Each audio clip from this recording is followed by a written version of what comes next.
Now is your time to fledge. Hello world and welcome to the 13th floor where the furniture isn't always that great, but the views are amazing. This podcast is brought to you by Fledgeology, where of course the mantra is always leap, grow, fly.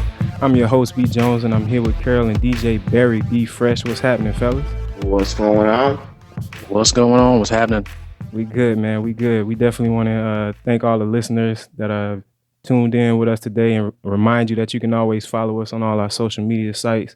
That'll be at Fledgeology, Twitter, Facebook, Instagram, and also check out the website. Stay connected with us, fledgeology.com. We got a lot of information and stuff up there that's going to help you get out of your nest and out of your comfort zone. Fellas, we had a decent week this week, man. We had a lot of events going on. Shout out to Wiz. He's one of the more he's more the behind the scenes Fledgeology teammates. He had a performance at UM a couple days ago. I heard he rocked it though. You guys were there. How'd he look? Killed it. Smashed it. What's Had the up? audience going nuts. So yeah, definitely want to shout out Wiz, man. You can check his music out at Wiz Music Online. That's on SoundCloud, Twitter, Facebook, and the Gram. He got a couple singles out right now. What's Up is really killing it right now. Definitely want to make sure everybody goes and looks for that on Instagram. He got a little snippet up on YouTube. Check it out. And then Dangerous Girl, that's like the little, melody thing, him talking about his ideal female friend.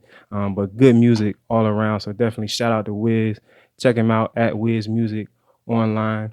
We also had Carol. Hold on before we move off from Wiz, man. So I think the people really need to understand, we're talking about true lyricism meeting music and beats. So there's no cookie cutter involved in either part of it. Everything is made from scratch, from the lyrics to the beats, and it's not outsourced. It's all done by Wiz. So that's what makes it even more impressive. Every single instrument that you hear, everything is done by him, including his voice. So, and he's a self-taught musician. Exactly. So if you hear a guitar, that's him. If you hear a piano, that's him. If you hear a piccolo, that's him. So, definitely check out Wiz Music Online and check out the first two singles. First one is What's Up, as was said, and then the second one is Dangerous Girl. Yeah, man, he's a really special dude, man. Special dude. You don't find too many people that are into the music so much that can just do everything for themselves without having to outsource it. So, yes, definitely shout out Wiz. Carol, man, you went back to the yard. Of course, all of us are UM alum, but Carol went back down to the yard and spoke to the people of Bond, the Brothers Overcoming Negativity and Destruction. I heard that. I saw that went very well. Bond is an organization that Carol started how long ago? 21 years ago, brother. 21 years ago, and they are still doing their thing. Really out of need, man, out of necessity. They're doing a lot of good work at UM. It's amazing that, this brother started something what were you, a freshman, a junior in college? When did you start? I was a sophomore. He's a sophomore in college, started a group 21 years ago, not a fraternity or anything like that, just a regular organization, and it's still going strong, today. How was that experience, Carol? Well, I tell you what, I haven't been back to campus. And when we say UM, we're not talking about University of Maryland, University of Michigan, University of Mississippi. We're talking about the University of Miami, the U. Just to make sure you all understand, we're talking about the Miami Hurricanes, if you haven't made that connection. But I hadn't been back to campus in quite some time. I hadn't been back to talk to any group. I get phone calls every year from United Black Students to Bond, Iron Arrow, you name it. And this was the first time that whoever was in leadership actually followed through and we made it there. And it was great to return home and be able to connect an organization 21 years later to what we were going through then, and to see that we're still going through similar things now, and be able to give them some keys to help them not just get through where they are now, but just for the rest of their life, things that they can do. Yeah, man, I think that's amazing. You definitely being that bridge builder for those young fair-haired youth that's down there. Fresh, you was there, man. I think I heard you speak as well. How did you like the event? How did you feel? Just like Carol, it's always good to have the opportunity to see something that you were a part of so long ago still going strong and still have an impact on campus. And it was good to talk to some of these younger brothers, see some of the issues they were facing, but also give them that inspiration and contact to us in order to help them, start fledging on their own.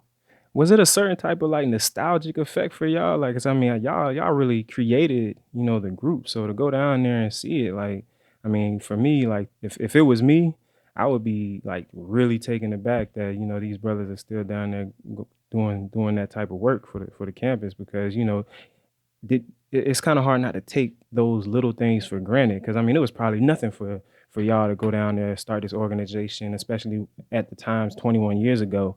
I don't know the dynamic then, but even from when I was a student there, there wasn't a whole lot of resources. You really had to pool your resources. So to have, you guys make this group, like, how was that nostalgia factor for you? So one, I would say the nostalgia was interesting from the time I got on campus yesterday because it looks totally different. Oh So yeah, all my definitely. all of my Sally Mae money, I see where it went. Trust me, your student loans are going to Now, something. now And $40 I was dollar Uh, talking palm about trees, man. uh, wow, what? And it seems like we just keep finding bigger and bigger palm trees all the time, but that's another story. So it was nostalgic just from the sense of looking at these young brothers, these young kids, and just seeing that, okay, you haven't been directly connected to me, but seeds that I planted 21 years ago and a foundation that I set 21 years ago, they're still trying to work on, and we've never actually had conversation.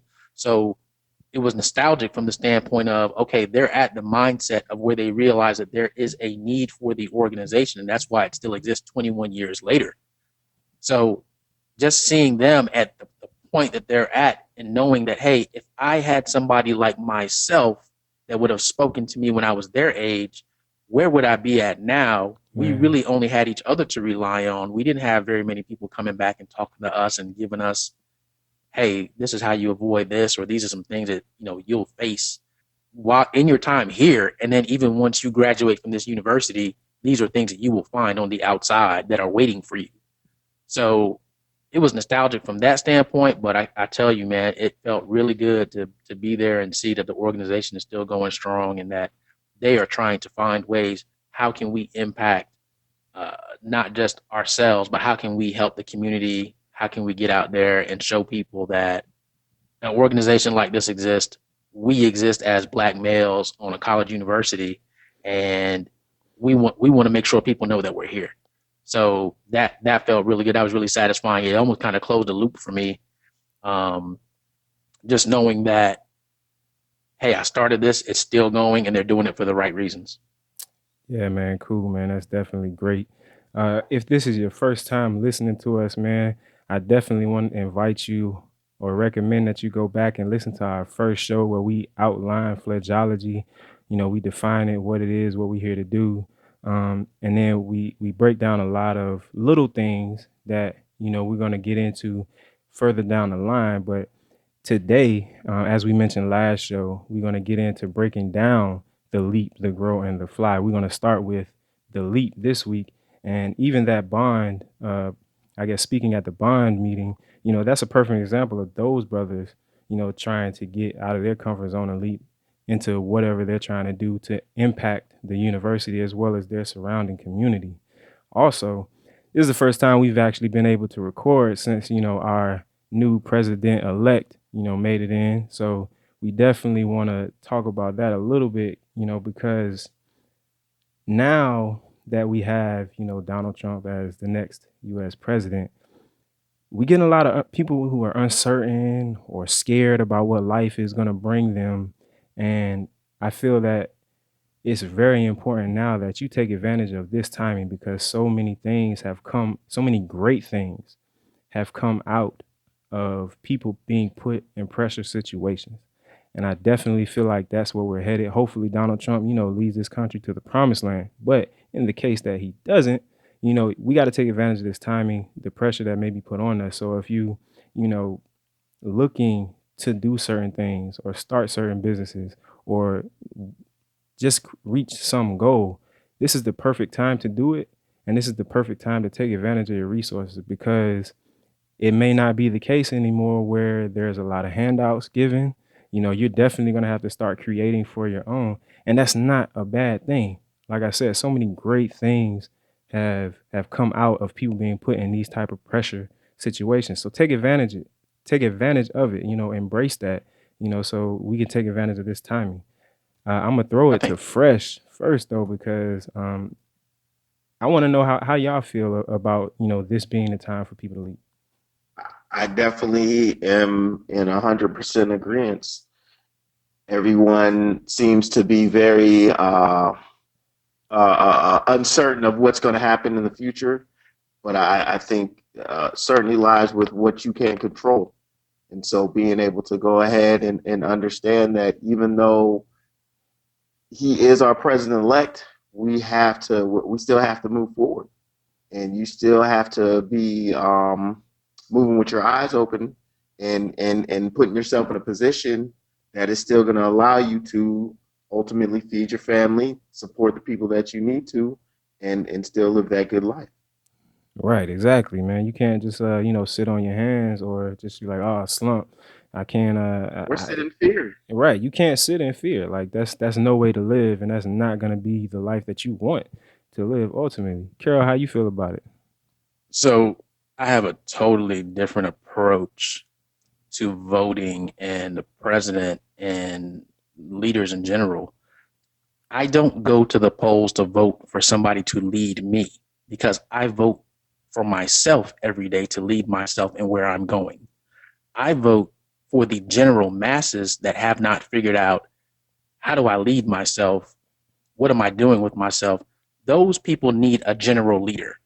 So when I go to the poll, I try to figure out, okay, who might be able to connect to the masses and hopefully drive them in a direction until they feel confident in leaping and leading themselves. So my whole thought process is, okay, President-elect Trump is there now. I'm not depending on him to make my livelihood. I'm not depending on him to make my dreams and my aspirations come true. That's up to me every single day. So are there decisions that he might make that could make that more difficult?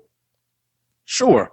But there have been decisions made in this country from the time of its inception that have made things difficult for somebody, but yet we're all still here. So you had things happen like the Great Depression. Yep. Okay, we survived that. You had slavery happen. Yeah, a lot of sacrifices, a lot of people were lost during that time, but we are here. I don't think there's any bigger example of resiliency through uncertainty and hardship than that. You have 2008, where, okay, we faced the biggest economic crisis ever since the Great Depression. Gas was $4. Mm-hmm. Did you guys see it? Traffic die down? Nope. Or were you still stuck in traffic during rush hour? Still stuck. So obviously, still stuck. So we figure out ways to survive and to make things happen. And we need to take that one step further and leap and take it from surviving to thriving. Exactly. So that's why we want to get into the importance of the leap on today's show, especially given the times. So when we talk about the leap, one of the things that I get has been ingrained in me, and it's really cliche, but it's so impactful, is the saying that if you want something you've never had, you have to do something you've never done. And I'm gonna just throw at the end of that, get out of your comfort zone. It's pretty cliche, but it's so true, man, because you can't want to live a certain type of life, or you can't want to achieve a certain level of success and continue to do the same thing that you've been doing all of your life. You're just going to be stagnant. You're going to be marginal. It's going to be, pretty average on up. If you don't step out of your comfort zone, if you don't challenge yourself or push yourself to do something that, you've never done, you probably will not achieve, that greatness. But when we talk about that, what does that getting out of your comfort zone or to get to that leap look like? How do we do that? That's what we want to define Now today. is your So I'm time gonna jump to to Carol and fledge. say, what does it look like for somebody to get out of their comfort zone and take that leap? How does that happen? I think the first step is you have to know where it is you want to go first. You can't just leap blindly. If you leap blindly, then the result is going to be pretty blind. So you have to know what it is you're trying to do first, and to do that, you have to know where you are. And I don't know if people always have the most accurate self analysis of where am I in my current life versus where I want to be. You can't really determine where you are unless you know where you're trying to get to. So you have to create that benchmark first of, hey, where am I right now? What is it that I think that is not in line with who I am or who I want to be? And you have to set that goal, which is basically making sure, okay, what is my mission? What is my purpose? If you don't know your mission and your purpose, or even have an idea or a thought of this is what it might be, then there's nothing for you to leap to. There's no reason why you would leap. You would stay in your comfort zone because, as far as you know, any random thing that happens to you during the day, that was just supposed to happen. That's what you were supposed to do. Exactly. And I would take it a step further, when we talk about the comfort zone and realizing what's keeping you in that comfort zone. I think most of the time it's that comfort, and we associate that comfort with the fear. You're scared to step out because you don't know what's out there. And yeah, maybe that's a little natural, but I would say to that person, what harm are you doing if you step out there? Look at it from an instance of not failing, but what lesson you will learn, and then how much stronger will you be once you step out there? Is it better to live a life of uncertainty and wondering what if, or is it better to live a life looking at the fact that, yeah, I jumped out the box. I had set this goal to reach the stars, but I didn't get there, but I saw the moon, and finding some sort of satisfaction in that, and then you still want to get to the stars at the end of the day. So what kept me from getting to the stars? But if you can't face that fear, if you can't embrace it, man, we got a saying, or I have a saying that the fear, it's just a mind killer, man. It's gonna disintegrate you from the inside out.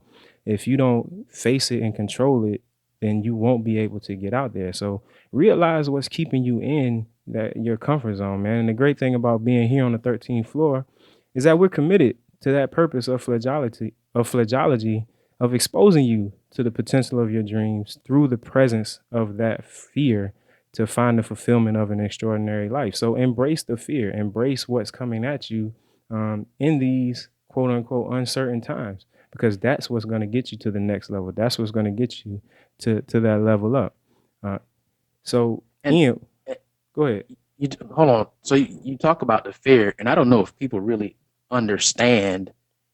A lot of time, you have unconscious fear. It's fear, and you don't even know why you have it. You don't know that it even exists. You just know that there are certain things that you don't venture to do. You don't take the opportunity to take the chance to do it because you don't even know. So until you can actually find out what you're trying to do and figure out what steps are involved in helping you to do that, you won't realize that, okay, well, I didn't take this chance because my grandfather told me something 15 Oh years man. ago relating to this, and that's just embedded in me, and I don't even realize that subconsciously I have embraced that as a barrier to what it is that I want to do. So until you can actually sit and actually see that, and I think Fresh gave us an example in episode number one. So if you haven't Exactly. heard episode number one, you might want to go back there and catch that. But I'll let Fresh jump in now with what he was going to say.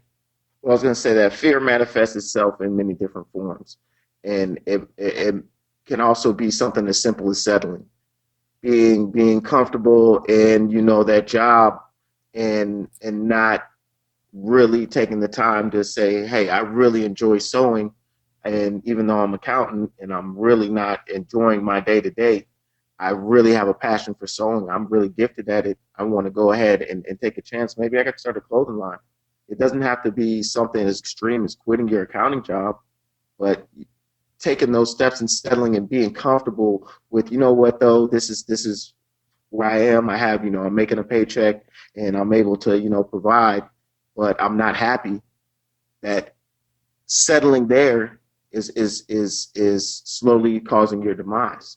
And it's about being able to understand, see, and visualize, and start to take those steps. It may not always be a huge jump, but how do you go ahead and have the opportunity to find your true self? You're never going to find your true self if you don't search, if you don't go ahead and try different things, if you don't have different experiences. You're not going to go ahead have the opportunity to truly expose yourself to what you really do like.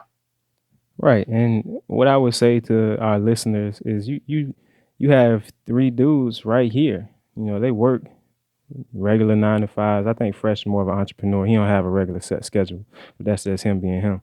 But you got three dudes right here that, you know, have those, I guess, those regular jobs, but we're still here taking this leap today. You know, this is probably one of my biggest leaps outside of leaving my comfort zone in Miami to move to Maryland.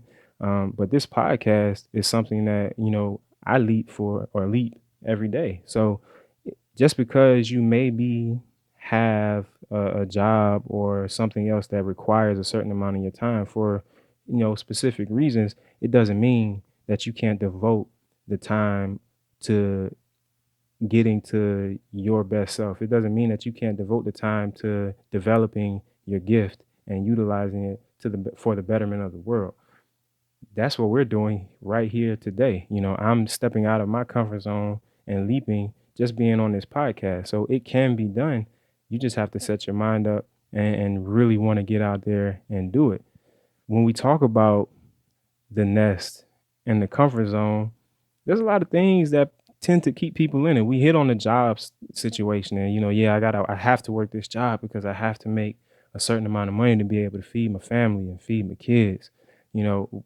But what else do you feel like kind of keeps people in that nest or in their comfort zone? And for those of Uh, you that, that don't know, we kind of covered this in episode 1, but I feel like we'll always cover this. You would hear us say Ian, you would hear us say Fresh, you would hear us say Barry B. Fresh, you would hear us say El Presidente. That's all the same person. So just so you know, there's not magically another person in the room that we didn't introduce. that is true. I'm the man of many aliases. I come up with them on a daily. But as far as what keeps you in that in your nest, in that comfort zone, it's also the haters, the True naysayers, the indeed. people True who indeed. are Good example. consistently and constantly, when you are having those brainstorming sessions, having those uh, sitting around just dreaming sessions with your friends and family, the ones who are telling you that you are a dreamer and that it's impossible to do the things that you're talking about. Those are what keep you in your nest. You can't always allow people's thoughts of your dreams being too far fetched be what will discourage you from trying to reach them. Exactly. Because a lot of people don't understand and realize that when you listen to the naysayers, you may think it's not impacting you, but it is absolutely penetrating your brain. And those thoughts circle around. And the more that you listen to it, the more that it combines and it just builds a stronger foundation or a wall that's going to keep you from getting where you want to be. So I think everybody should create virtual headphones for themselves that they can put on when the naysayers get out there and start talking to you, because a lot of what people say are just things that we should never even entertain. We should never even take that in, because you may think consciously, man, I'm not paying attention to them, but subconsciously, it is absolutely affecting you and keeping you in a certain place, more than likely in the nest. So I agree to an extent, only because I think it's different strokes for different folks. You know, like so for me, I have a different mentality, and that's probably due to the fact that I've been an athlete all my life. So I'm like that Kobe guy. So if it's a naysayer out there, like that's all fuel for me. And I don't know if you guys remember, Kobe Bryant had a commercial some years back, you know, before he tore up his Achilles and, you know, was on the slow decline. But he had a commercial where he was like in a gym, and they had all of these newspaper articles talking about how bad he was. And I remember Kobe first got in the league, and when he was playing with Eddie Jones and them, he was taking threes like for no reason and airballing them or what have you. And people were just talking, oh, he's so arrogant. He's this, he's that. He can't make it. He'll never be that great. He'll never be Jordan. And he's in the gym listening to all of that, pumping his iron, working his rope drills.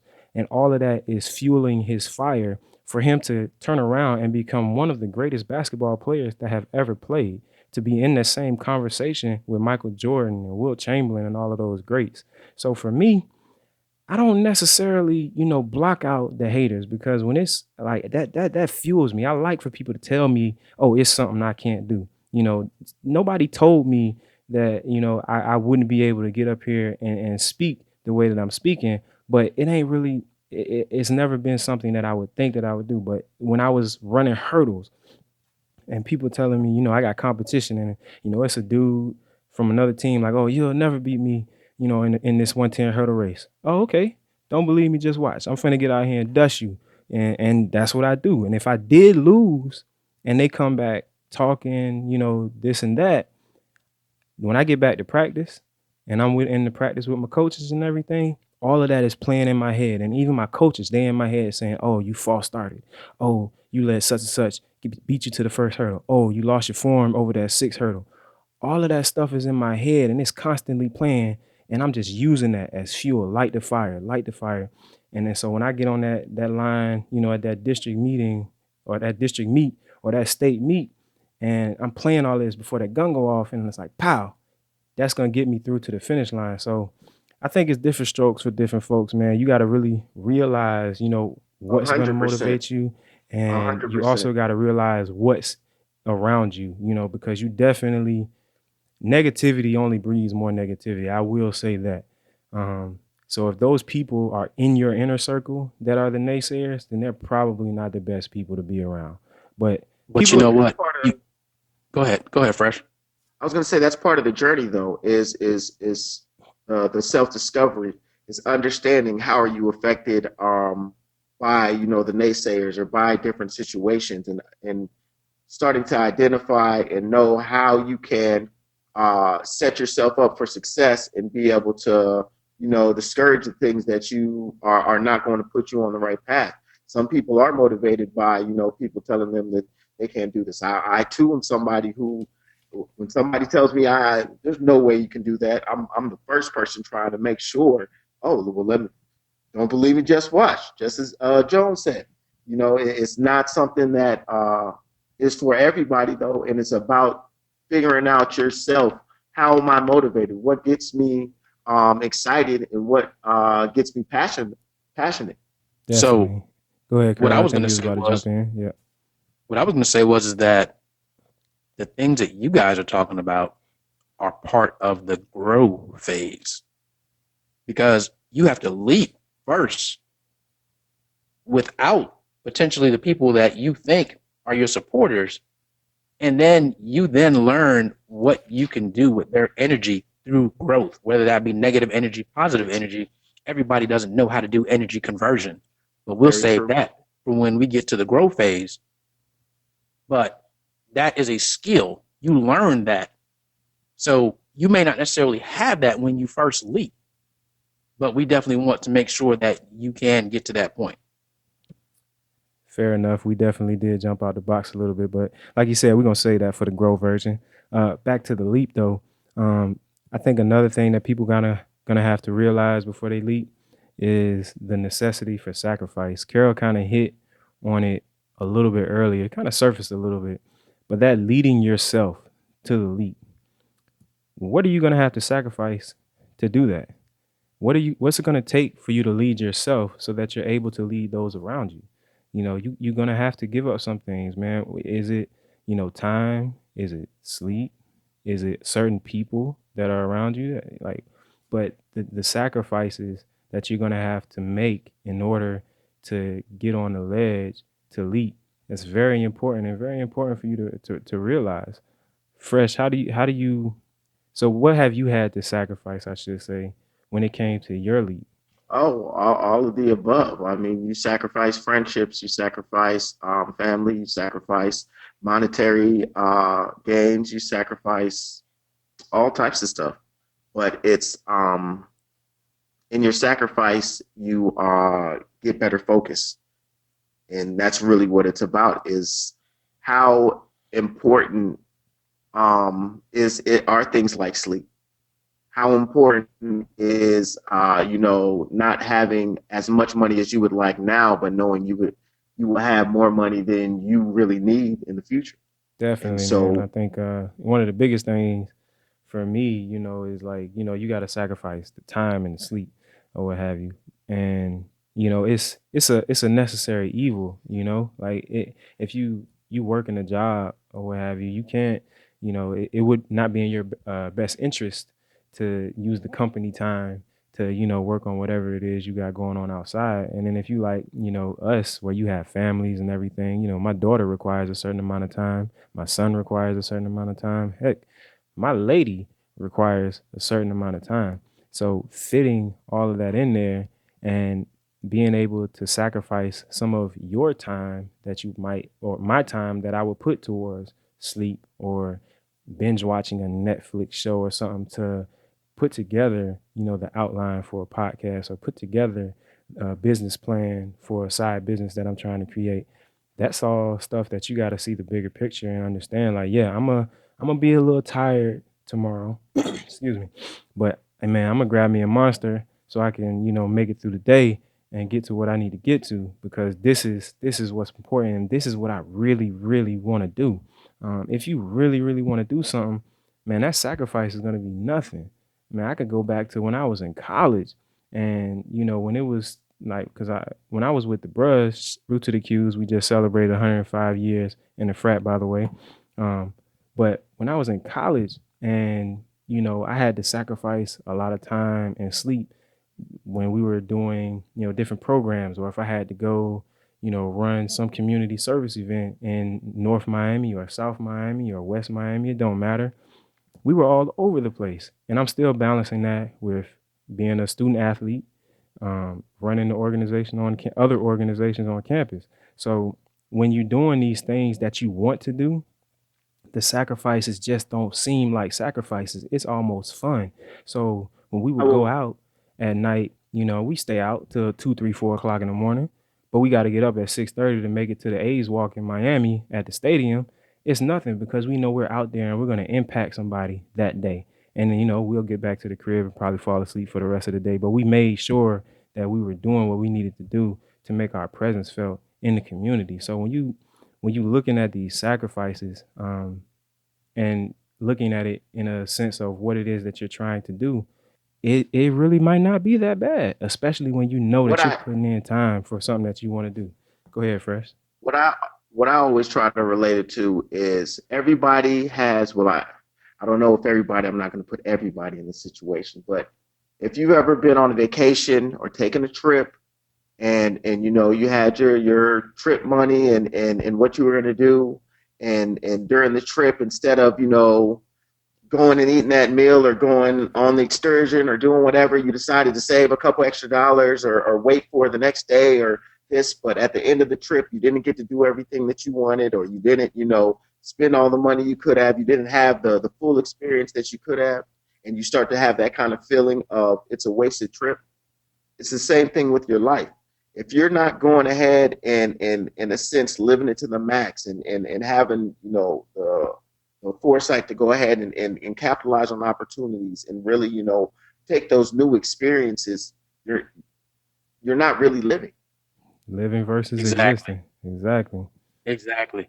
And we keep talking about sacrifice and the big picture, but that takes us all the way back to how we started.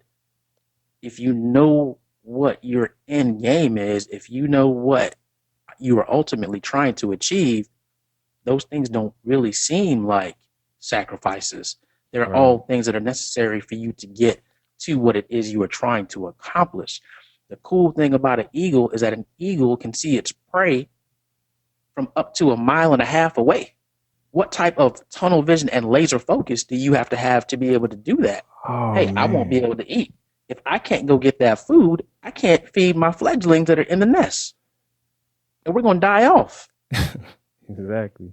It's so funny that you say that because I was having a conversation with a good friend of mine centered around fledgology, and he mentioned that very thing about the eagle, and I had no idea. So what he was telling me is that eagles basically have tunnel vision from a mile away, and when they see their prey, that's it. They don't look back. They're not looking around. They're looking at that animal or whatever it is that they're going to get, and that's it.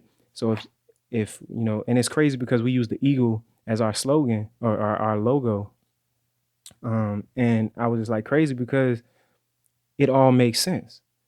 It all kind of ties in together. I don't know, Carol probably knew that, as he was putting together Fledgology, but for me, it was like an aha moment. And it's like, yes, because when I see something I want, like that's it for me. Like I gotta go 110% at that thing. And that's exactly what here on the 13th floor with Fledgology, that's what we're trying to get people to understand. Like get that tunnel vision, figure out what it is that you want, be tenacious in attaining that, get that tunnel vision and go for it. Go forward, go for it. Don't look back. Just like that eagle. At some point, people are gonna say, "What is a slow go?" And a slow go might be how you start out. You might have a slow go when you first get out. So Brett used that word, and I know some of you were like, "What is that?" He was just trying to let you know that when you first leap, it might not be rapid. You might not automatically get to that Might to have a that prey slow right go. away. It could be a slow go. That is Clean in it the up for you, man. Fledgology Dictionary. Easy. We adding all kinds of words to the Urban Dictionary on the 13th floor, baby. But yeah, man, another thing. So we talked about motivations. We talked about sacrifices. I think another key portion to the leap is that determination. So we kind of hit on that with the eagle. And determination is crazy. So I got my 7-year-old daughter, right? So my 7-year-old daughter has been coming at me probably since the summertime because she has friends that ride their bike without training wheels, right?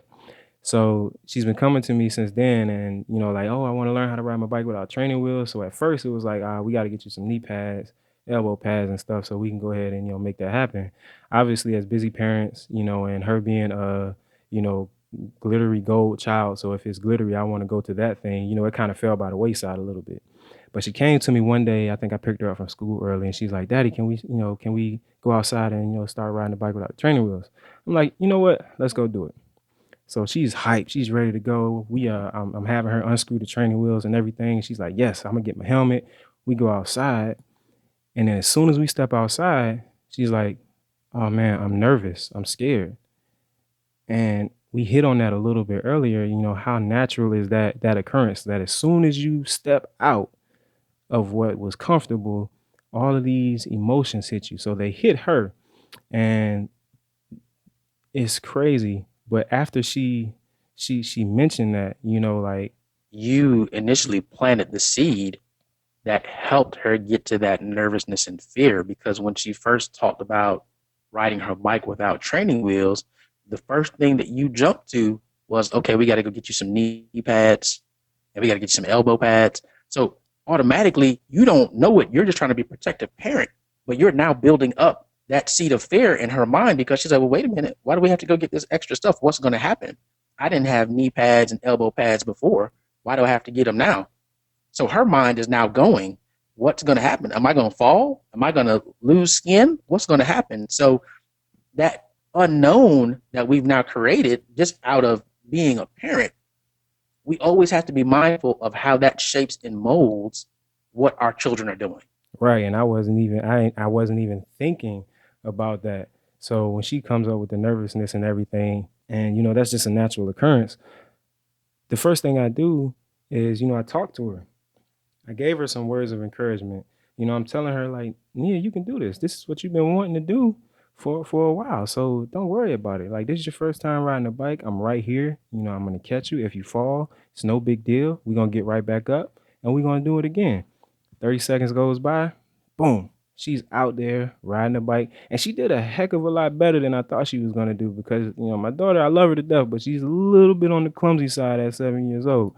So but she got out there and she's riding a bike, and we're riding on grass because, like I said before, she don't have any knee pads or elbow pads. So if she fall, I got to minimize the effects because mommy's not having it. But she rides, we go up and down on the grass, and I'm telling her, yeah, I know it's harder, but like if you can ride on this grass today, when we get the knee pads and the elbow pads and we take it to the concrete, that's gonna be a breeze because you got to work hard on this grass and it's lumpy and it's hills and stuff. So let's just keep working on this grass. We're gonna build your strength up. We're gonna make sure you get your coordination and your balance together. So once we hit that concrete, man, you're gonna be ready to go. So I say all that to say, one, don't be afraid of that natural occurrence of that fear. Embrace it, like we talked about a little bit earlier in the show. Embrace it. Now, granted, I might have planted that seed as a concerned parent, but I was able to overcome that. And my daughter was able to overcome it as well because she had the right person there to encourage her. So who is encouraging you to go out and get your dreams? Who is encouraging you to get out of your comfort zone and out of your nest? Look at those people versus who's keeping you stagnant, keeping you in your comfort zone. Those things are very important, when we're looking at talking about this leap and you getting out there. So be mindful of those things. Feed the people or have the people feed you that you need to be fed by. Like don't worry about the naysayers. Kind of block them out.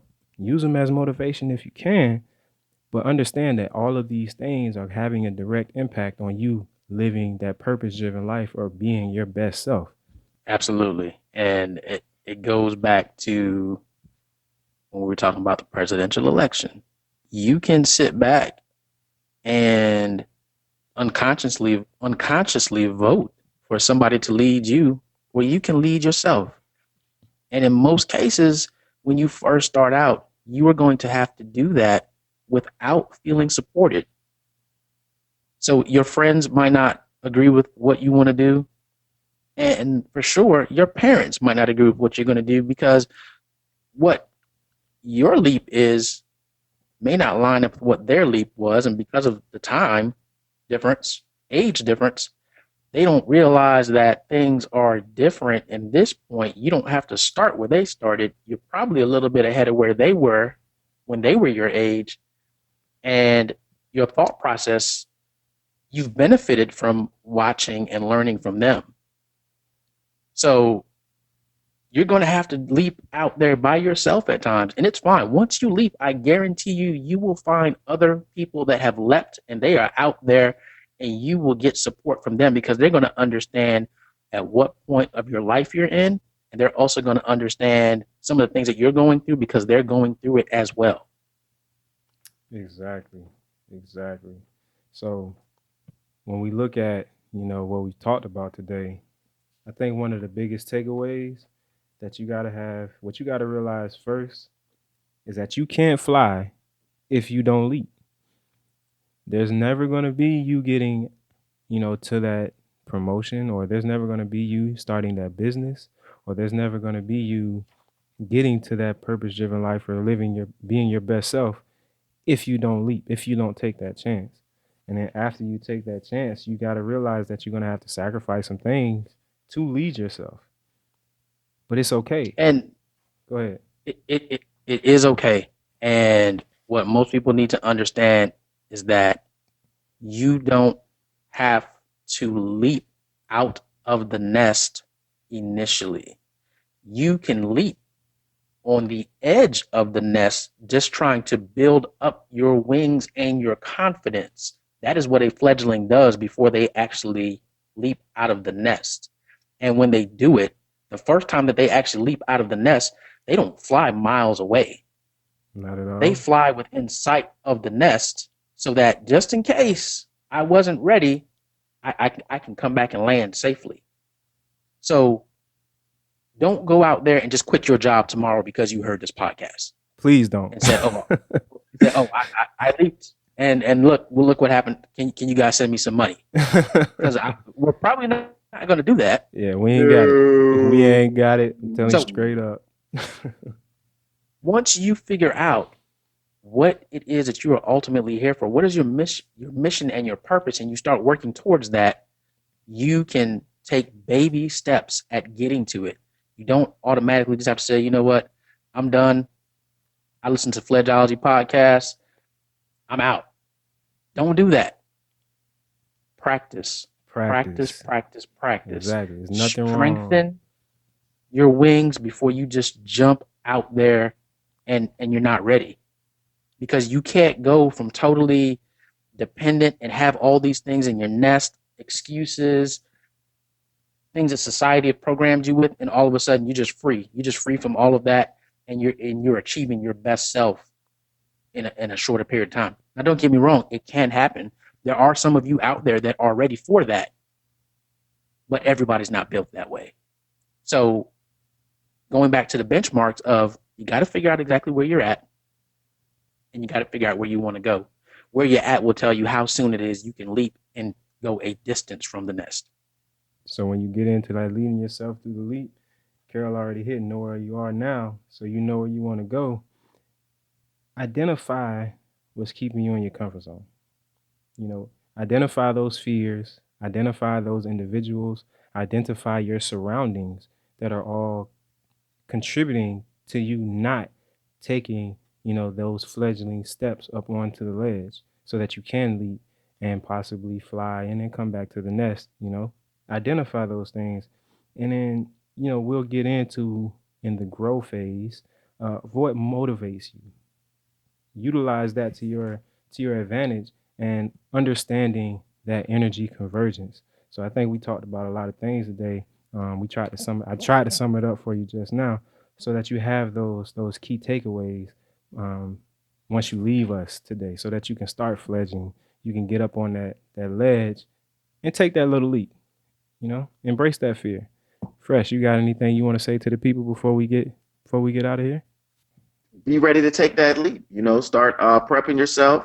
Start experiencing new things. Start trying to understand really what it is that you enjoy and want to do in life, and be ready. We're looking to help kick you out the nest. Carol, you got anything you want to add, man? Yeah, I would just say, and I shared this with Bond last night. There are dreams that are in each and every single one of us. And 10 years ago, it was estimated that there were 106,000 fields of dreams just in this country alone. And I don't know how many of you have ever seen a dream growing from the dirt. So a lot of them But out the there. field of dreams are cemeteries. Yep. There are people that never leapt, they never took the leap, never figured out what their purpose was, what they were here to do. And there were some that did figure out what they were here to do, but never had the confidence to go out there and do it. Don't be another seed in the ground with a dream. You have got to leap, and keep listening to us, keep supporting us. Go to our social media. We will give you the keys, the tools. We will give you the encouragement that you need to go out there and make your dreams reality and become the best version of yourself. Easy. And there it is, ladies and gentlemen. I'd like to thank y'all for joining us here on the 13th floor, where the furniture isn't always the best, but the views are amazing. We definitely want to make sure that you can check this podcast out on SoundCloud. We're going to have it up on YouTube and definitely Facebook and Instagram. But follow us at the website, www.fledgeology.com. Check us out on the social media so you can stay connected, know what we have going on in your cities and things like that. So you can come check us out, man. See how you can fledge with us. Now is your time to fledge.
Now is your time to fledge. Fledge.